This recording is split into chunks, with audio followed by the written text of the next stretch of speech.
আসসালামু আলাইকুম রহমতুল্লাহ। যুদ্ধ কখনো শান্তি দিতে পারে না। যুদ্ধ সর্বদা ধ্বংস ডেকে আনে। ইরান আমেরিকার যুদ্ধে হাজারেরও বেশি নিরীহ মানুষ ইতিমধ্যে মারা গিয়েছে। যুক্তরাষ্ট্র তাণ্ডব চালাচ্ছে ইরানে, ব্যবহার করছে সব মারণাস্ত্র। এমন কোনো অস্ত্র নেই যে অস্ত্র তারা ব্যবহার করছে না। ইরানের সকল নেতাকে, যারা ক্ষমতাসীন ছিল, তাদেরকে শেষ করে দিয়েছে। আমি চাই না যুদ্ধ আর দীর্ঘস্থায়ী হোক। পুরো বিশ্বের জন্য এটি একটি অশান্তির বড় কারণ হয়ে দাঁড়িয়েছে। ইতিমধ্যে অনেক দৃশ্যপট এবং পটের পরিবর্তন হচ্ছে। তৃতীয় বিশ্বযুদ্ধ বাদে বাদে ভাব।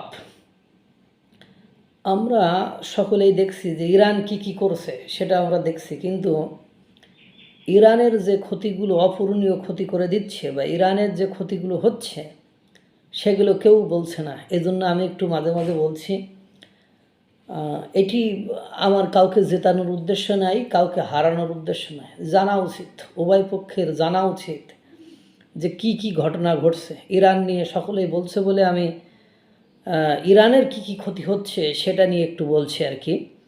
ইরানের বিরুদ্ধে চলমান যুদ্ধে অত্যাধুনিক যুদ্ধ বিমান, মিসাইল সহ 20টিরও বেশি আলাদা ধরনের যুদ্ধ অস্ত্র ব্যবহার করছে যুক্তরাষ্ট্র। ইসরায়েলকে সঙ্গে নিয়ে লাগাতার ইরানে বোমা ফেলে যাচ্ছে আমেরিকা। 500 শতাধিক স্থানে চালানো হয়েছে হামলা। ধ্বংসস্তূপে পরিণত হয়েছে বহু স্থাপনা।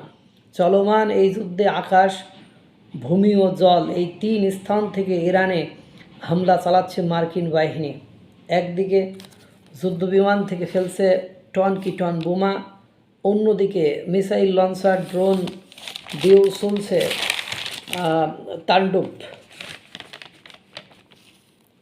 মার্কিন সেন্ট্রাল কমান্ডারের দাবি, অভিযানে এখনও পর্যন্ত অর্ধ ডজনের বেশি যুদ্ধবিমান ব্যবহার করেছে তারা।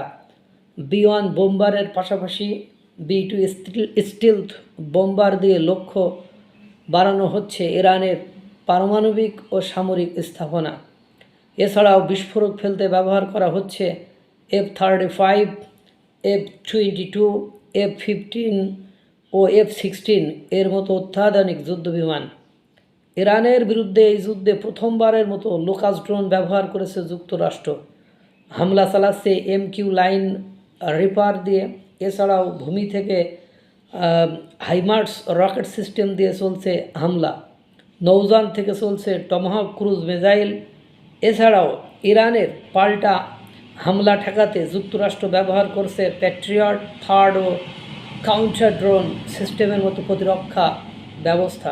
যুদ্ধ শুরু হওয়ার আগেই ইরানের পাশাপাশি জড়ো করা হয় USS Gerald four, USS Abraham Lincoln, career strike group.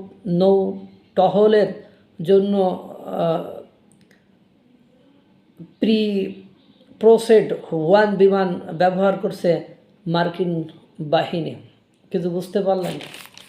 ইতিমধ্যে হাজারও বেশি নিরীহ অসহায় মানুষ মারা গিয়েছে, সাধারণ জনগণ মারা গিয়েছে হাজারেরও বেশি, এবং তামা বানায় ফেলছে আমেরিকায়। ইরানরে একেবারে তামা বানায় ফেলছে। এমন কোনো বোমা নেই যে বোমা ছুটতেছে না। এখন শুধু হিরোশিমা নাগাসাকির মতো ওই মানে লিটিল বয় আর ফ্যাটম্যানের মতো আর কোনো কিছু বাকি আছে, তাছাড়া আর সব কিছু ঝাড়ছে।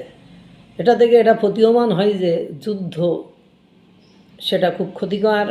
এদিকে আবার দেখছি উত্তর কোরিয়ার নেতা আবার ইসরায়েলকে নিশ্চিহ্ন করে দেওয়ার হুমকি দিয়েছে। এইবার কে জানে কোন দিক থেকে কে আক্রমণ করে। আল্লাহ তাআলা সকলকে ভালো রাখুক, সুস্থ রাখুক। আসসালামু আলাইকুম রহমতুল্লাহ।